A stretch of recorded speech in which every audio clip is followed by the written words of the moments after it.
In the vast expanse of the galaxy, where empires rose and fell like shooting stars, the Galactic Federation had long reigned supreme.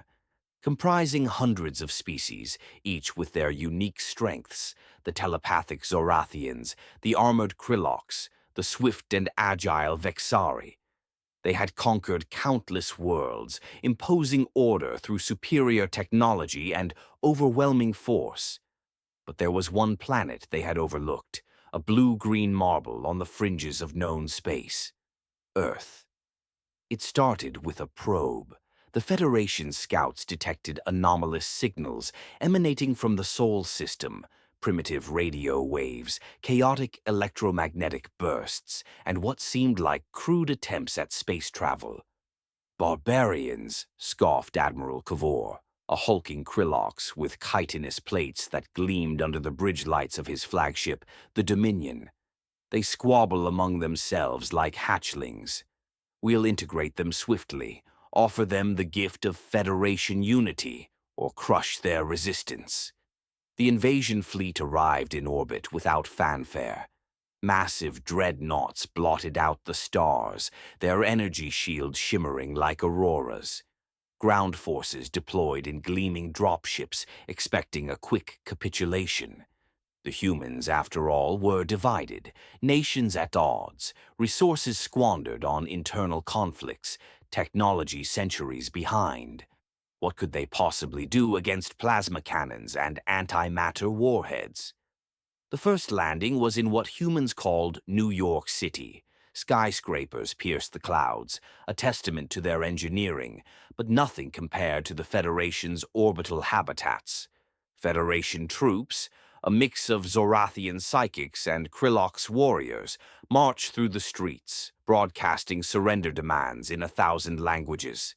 "Submit to the greater whole," the message boomed. "Resistance is futile." But the humans didn't submit. Oh no, they fought back with a ferocity that stunned the invaders. In the narrow alleys of Manhattan, office workers and baristas grabbed whatever they could, fire axes, baseball bats, even kitchen knives, and charged the armored aliens. A Zorathian mind prober tried to shatter a human's will with psychic assault, only to recoil in horror as the man laughed through the pain.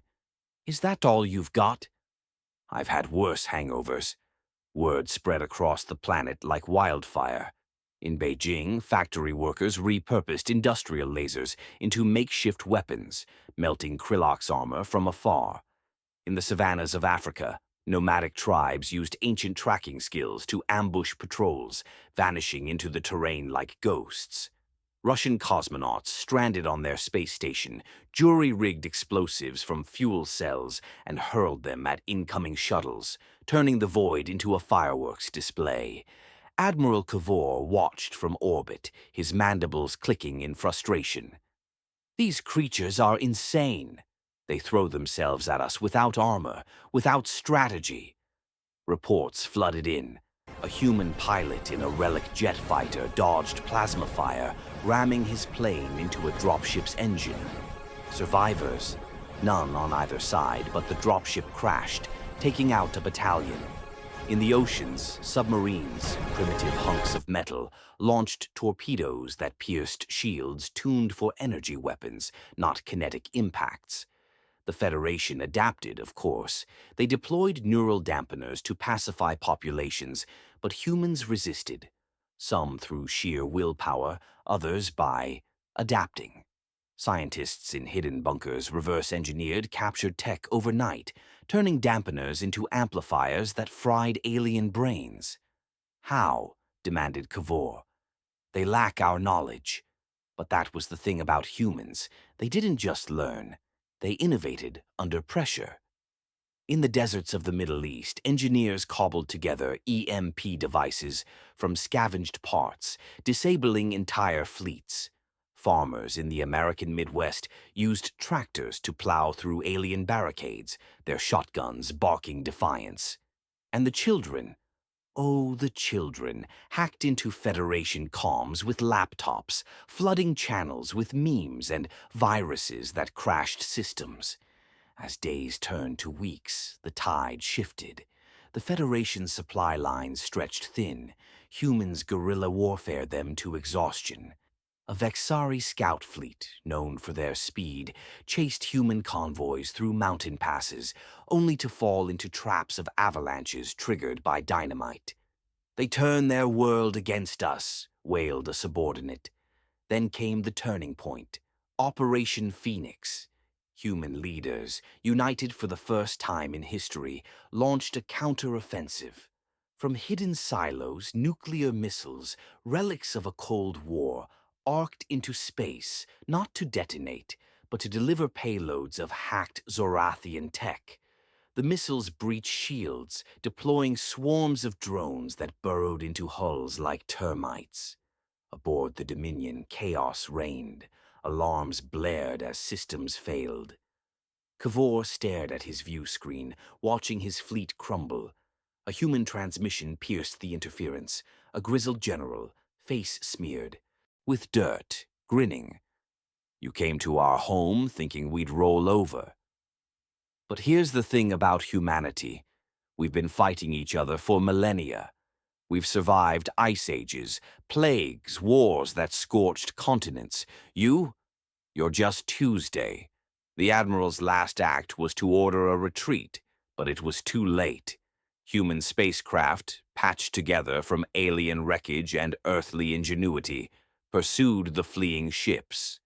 In the void, battles raged where humans boarded enemy vessels, fighting hand to claw in zero gravity. One story spread galaxy-wide. A human astronaut, suit torn, held his breath in vacuum long enough to sabotage a reactor. Impossible. For others, maybe. For humans, just another day. The Federation limped back to their core worlds, tails between their legs, or equivalent appendages. Whispers echoed through councils. "Beware the humans. They don't conquer through strength alone. They endure, adapt, and thrive where others perish." Earth emerged scarred but unbreakable. Nations forged alliances. Technology leaped forward from salvaged tech.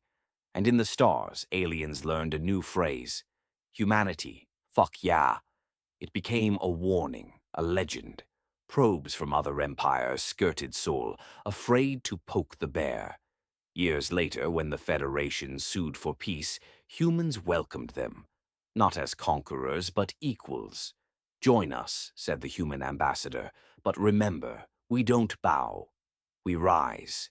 And so the galaxy changed, not through domination, but through the unyielding spirit of a species that turned invasion into inspiration. Humans, the underdogs who bit back harder than anyone imagined.